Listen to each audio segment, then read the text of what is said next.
Welcome back. If you've ever felt a headache coming on just before a storm rolls in, you may not be imagining it.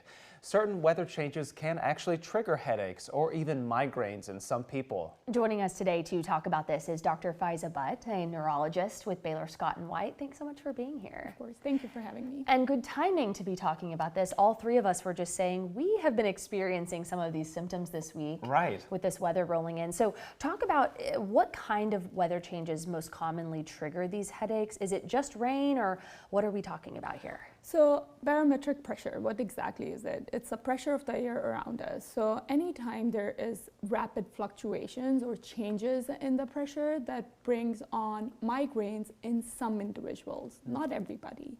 Storms, rain, thunderstorms, tornadoes, humidity in some patients, rapid fluctuations in certain patients going from AC to a humid environment outside can trigger your brain, especially in patients with migraine headaches. So they can trigger their attacks. We say that migraine brains are very sensitive to change, so that, for example, I would say it all the time, change in your thyroid levels can bring on migraine attacks in some patients. Similarly, changes in the weather can bring up your migraines. And why might that change in pressure affect some people but not others? It's a great question. We really don't know exactly. That brings us back to the question of triggers and having a headache diary. Some patients have certain triggers which are more specific to them versus compared to others. What we have learned happens in barometric pressure changes is that there's a change in the fluid levels in the brain, which can trigger your trigeminal pathway, which is the pain pathway which is involved in migraine headaches, and that can trigger the attack. Now, I heard you mention a headache diary. Is that something that you would suggest for people to at least track some of those changes and maybe identify what caused this at that time?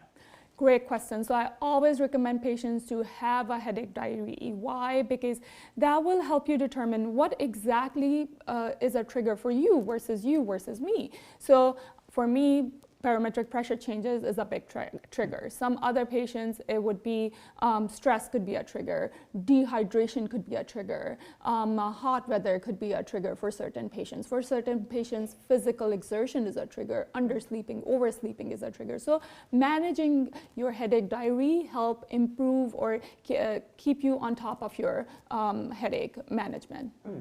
Talk a little bit about how someone can tell if their headache that they're experiencing is actually related to the weather, or if it might be caused by one of those other triggers.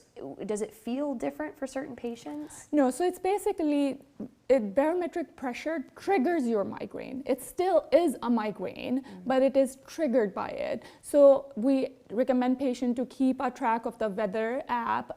That will help them determine if the app is going to change. And what I learned recently, in some apps there is an index like migraine index, which is similar to the air index or quality index that we see all the time. So it's similar to that, and that'll help you determine if you are going to be prone to develop migraine that day, so to be more aware of it and avoiding other triggers.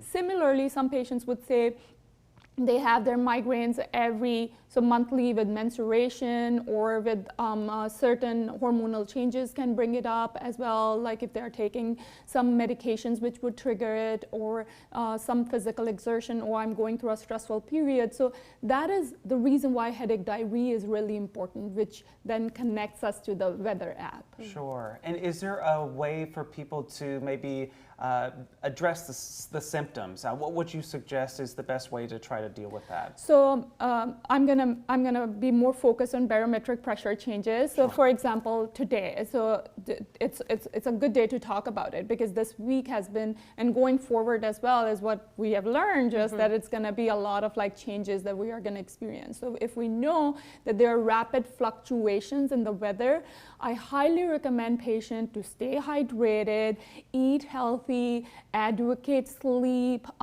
exercise if you can, and then avoiding other triggers if you know of, and then having your abortive medication handy. So if you really need the medication which will bring up your migraine headaches, so to be on top of it. And if it is really debilitating, talking to your healthcare provider would be the really the right way to approach it. Sure. Great tips, and honestly, yet another reason to be tracking the forecast closely. We tell people all the time, but your health, of course, some of the most important reasons. So, Dr. Butt, we really appreciate you being here and for such insight into the headache all three of us were battling earlier this week. It is something. Well, thank you for having me. We appreciate it. We hope